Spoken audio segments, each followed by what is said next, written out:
Emmy winner Cephas Jones is one of the recurring guest stars on This Is Us as William Hill, the biological father of Randall.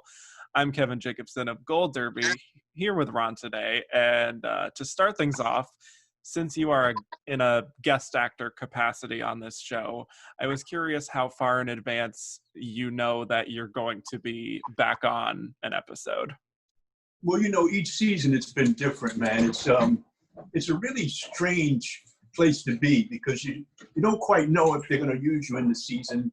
I think one season after the first, Dan almost guaranteed me that I was coming back to do maybe like 4 or 5 episodes. And then the following year, the time got a little less. So they might contact me maybe a week and a half, 2 weeks prior and say that we want to fit you in on a certain episode. So I try to get the script as soon as I can to find out what it is that I'm going to be doing and in what capacity. So I would say sometimes an episode or 2 before, which gives me enough time to actually focus on the script and think about what I'm going to be doing, And usually I'm very excited about how much content it's going to be and who I'm going to be working with. So it's a strange place to be. It's sort of bittersweet. Like everyone in the fans, I wanted William to live as well, because I just fell in love with the cast and the crew and everybody. And so, of course, I would have loved to have been a series regular, but as it turned out, it worked out really well. And I'm just extremely grateful to continue to be a part of this wonderful project, And so being able to talk to you going on the 5th season after my characters passed away says a lot about what I brought to the show and what William has brought to the storyline. So, and they continue to bring him back. So I haven't heard anything yet about season 5, but we'll see, man. We'll see. Yeah. Surprises. So he always surprises me in that way. So I've been grateful. Yeah. Well, when you get back on that set, in the Pearson household, is it like riding a bike? You just kind of fall back into the old rhythms, or does it take a minute to adjust to things? Absolutely. It's been that type of cast. And that's what makes you feel that feeling. It's really about the people that you're working with. So as soon as you step on the set, and as soon as I step on the set, it's like old hat, man. Everybody greets you in the way that they've been greeting you. And it feels so warm and right, so that's what really you miss. It's that camaraderie that actors have when you build a project like that. That's what I miss. I don't know about anybody else, but I miss the work, but I miss the people more than anything else. Yeah. The love. Well, yeah. Now, with COVID and sequestering, and you miss that. You miss the hugs and the love and the kissing, and just miss all that, man. Touching someone, and so it's even amplified now with everything that's going on, So yeah, but that's what I miss the most. Yeah, I feel that totally. Yeah. Well, you appear in 2 episodes this season. One of them is Storybook Love, which is where we see a flashback to William telling Beth that he had anxiety when he was younger, but they didn't really call it that back in the day. They said he was sensitive and an artist, but not really that word in particular. Was there anything about that scene with William that just resonated with you personally? You mean with Beth? Yeah. Yeah, with you and Beth. Yeah. It was going back to feeling William and having that hereditary anxiety that ended up being hereditary for myself and for Randall, So it was connecting that after the fact. You know what I mean? Like I got that information as we got it. So it was connecting it to what I had done before and realizing that there were moments where you could see, which was uncanny, some anxiety that was raised up in William as well. There was a scene back in season 2, I believe, where, or 1, in the driveway where he was stopped by the security. And there was this anxiousness that he was speaking to the security about in regards to why he was targeting him for some reason. And then there were other moments in the house with Randall where he was dealing with the cancer, where he just was so anxious to get everything done, to get it over with. And Randall was telling him about how he has to be patient and stay calm and let the medication work. And so there were moments where I could look back and say, yeah, that's where he was very anxious. He displayed some symptoms of anxiety, you know. So I love doing all those scenes with Beth. Susan is wonderful, man. And I love that they let me make a connection with her character in a way that was very father-daughter-like as well, because I have a daughter myself. So a lot of those feelings and internal moments resonated directly from my relationship to my daughter, you know. So, and that's how I work as an actor. You know, I try to find out what's inside already so that I don't have to act it, but I could bring it forth from inner and bring it out. Things that are already inside myself that relate to the subject matter or the action. And so those were the moments that I really enjoyed working with Susan, you know. And I was hoping, that's well the thing, I was hoping that I'd get a chance to eventually work with the kids, you know, in a grandfather manner, but that never developed. But that was one of the things I was hoping if he had stayed on, you know. So possibly that could happen in a dream sequence, you know, or something like that. So we'll see. Yeah. Yeah, anything's possible on this show. I've found, but the other episode you're in is After the Fire, which is the episode you're submitting to Emmy voters this year. It's the second to last episode where Randall is imagining what his life would have been like if Jack had survived, and that kind of includes the best case scenario, which is that he would have met William as a teenager and gotten him clean and became a part of the family, and then the worst case scenario kind of is where they would have met and William kind of would have rejected him. Well, what do you think of the show kind of doing this sort of butterfly effect, you know, sliding doors scenario for Randall and William? What did you make of that? It was really interesting. I mean, I thought it was one of the more interesting things they had done. I liked it because you got a chance to see another side who William might have been. The whole idea of that scene was so different, slamming the door in his face and displaying that sort of seclusive, you know, angry, resentful sort of person, which is the total opposite of what we know of William. And also being able to meet him early on like that, and also being able to have Milo in the scene and what that feels like to have your son call someone else dad, and you look across the table and you realize that your son has a father and it's not really you. And the only connection you have is a distant memory of leaving him at a fire station. So that was a very difficult scene for me to do. I hope that I got in the right actions, you know, because it's one of those scenes that's unknown. Like, it really is. It really is what it is. It's like I didn't know him. And so when he opened the door, the actor, I really didn't know Randall. It was strange.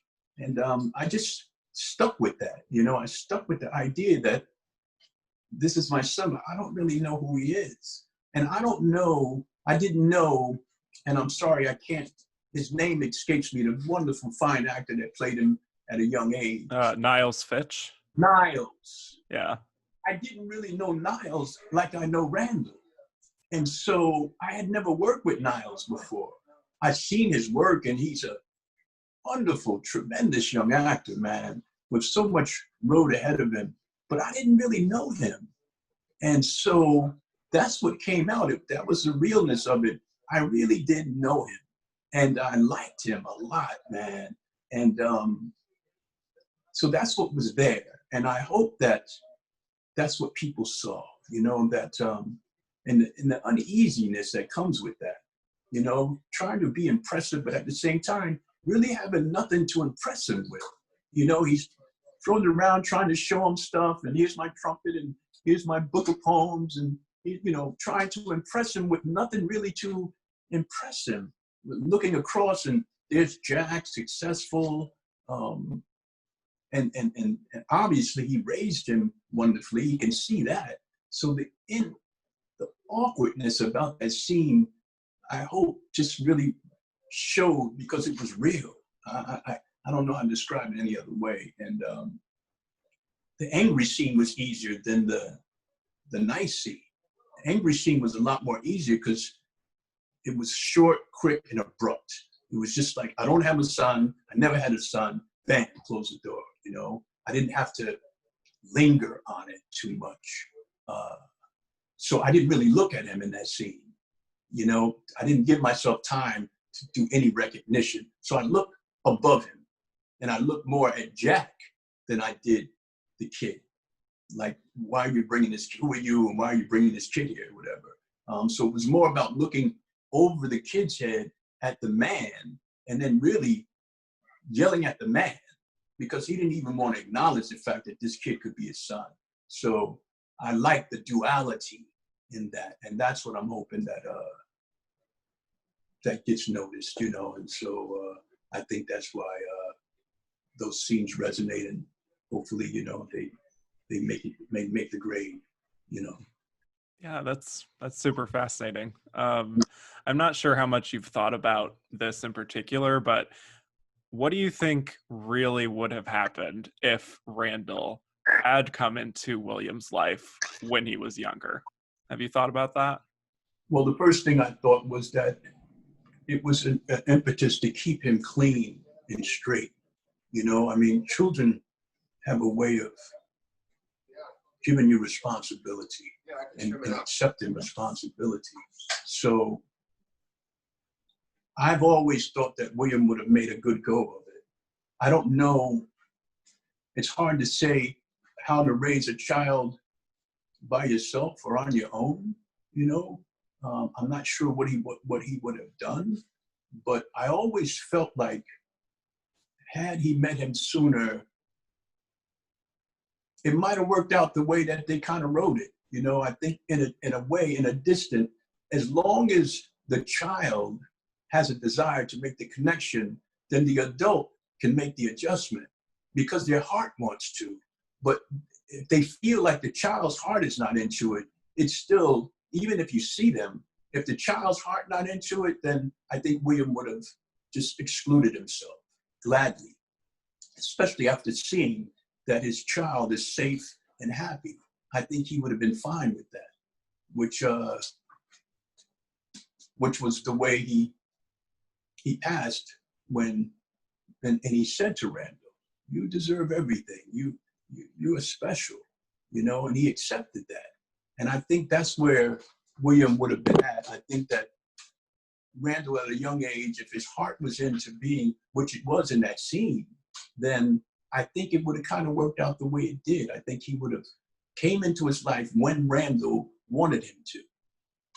Maybe visit every now and then, or, take him for a walk, or go fishing once a month. I think William would have been very happy for that. Just whatever it was that he could spend time with. I think he said that to Rebecca in a scene when she came to his apartment and she said, "Do you want to meet him?" at first, and then she decided not to.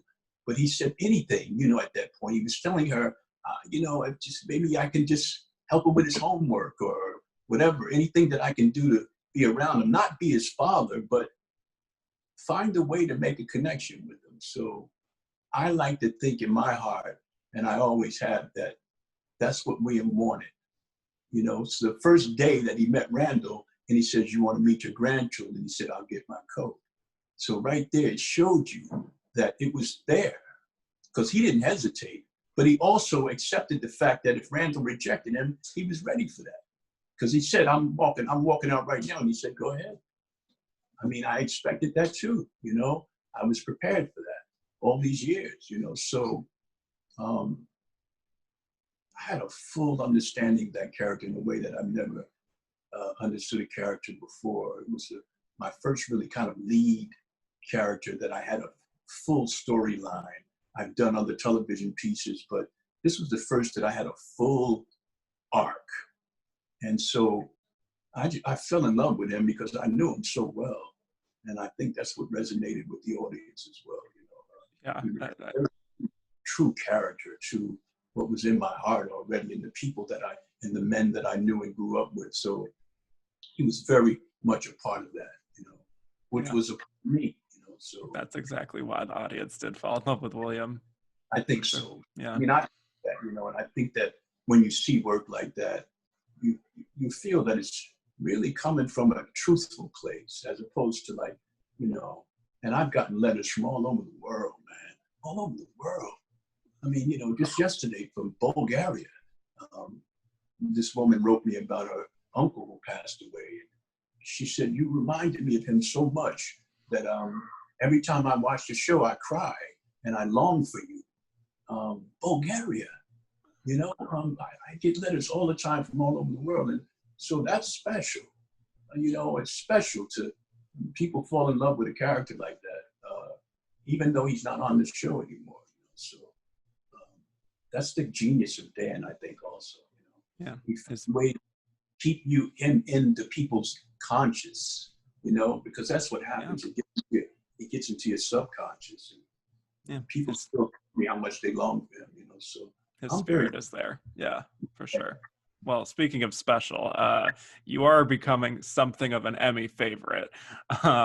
You have been nominated for the first 3 seasons of This Is Us. You won for Guest Actor in 2018 for season 2. Big moment for you. Here at Gold Derby, we often like to ask actors, what it feels like to be nominated and to win. But I mean, you have actually had this continued love from your peers in the Academy. So what has that continued love been like for you? Everything I just said, man, it's a testament for me, number one, to the work that I put in. I mean, I'm all about the work. I love the work. I've been doing it for a long time, man. And to be able to finally get to a place where I could do that kind of work on film and on a quality television show that's a hit favorite, that's lasting over that period of time, has been very special. I mean, it doesn't happen often, as you know, especially for a primetime television show when cable's running rampant with all these wonderful shows and all these great performances. To be able to do that on network television has been special. But it's a testament to the work, man. I mean, I just love doing the work, and consistently being nominated and winning just says to me that, people acknowledging the work. They're saying, well, whatever the case may be, Ron's work deserves to be noticed. It didn't become about the wins after that. It just became the fact that I was saying to myself, my work is resonating. Like, people are actually noticing my work. And that's what I waited a long time for, man. It's like the Emmys and winning is it's a byproduct of the work.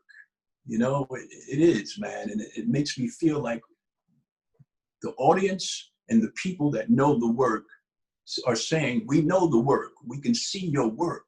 And that makes me feel like I'll have some longevity, that I'll have a place in the business where I can continue to do that type of work. And that's a dream of mine. I want to continue to do that kind of work.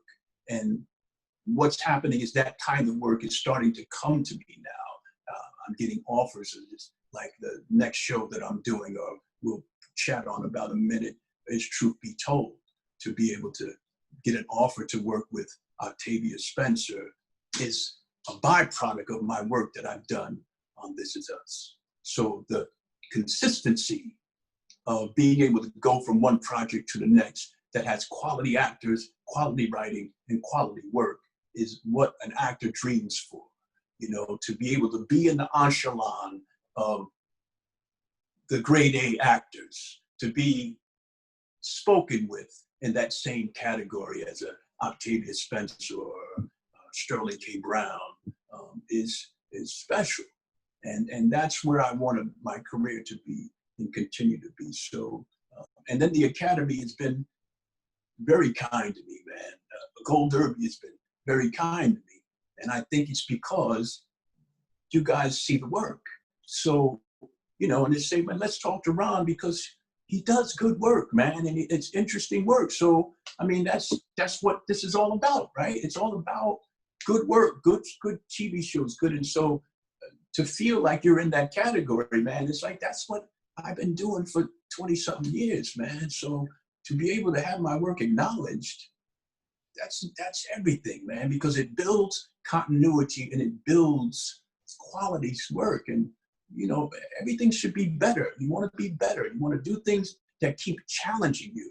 And so in that way, that's how I feel about that. I'm grateful to all you cats, man, because each time I speak to you guys, man, it's really about, you always talk to me about the work. And that's what an actor dreams. That's what I'll just speak for myself. That's what I work for, to see the work, to say, man, I want to do good work and have that work acknowledged. So, every time I talk to you guys, it's always a big thank you and letting all of you know that I'm grateful for that, man. It doesn't go unnoticed. So I notice you as well as you notice me. So, and the time I did the story thing at the Television Academy was invaluable. It was such a wonderful night of storytelling, and I got a chance to tell one of my personal stories about seeing Denzel Washington do Richard III at the Public, and then almost 20 years later, I ended up doing Richard III at the Public as well. So, really interesting story. Yeah. Well, we certainly appreciate your work. Unfortunately, we are out of time. I could talk to you for another 20 minutes and more. Kevin, I really appreciate it, man. Yeah, thank you. It was great. Hopefully after COVID and everything gets back to normal, man, we keep an eye out on that show, Truth Be Told. What I Absolutely. Picked it up for a second season. So That's awesome. hopefully the work will continue, man. Thank you so much, Kevin. Yes, and for those of you watching, hit like and subscribe for more Emmy season interviews, and head to goldderby.com to make your Emmy predictions and predict Ron.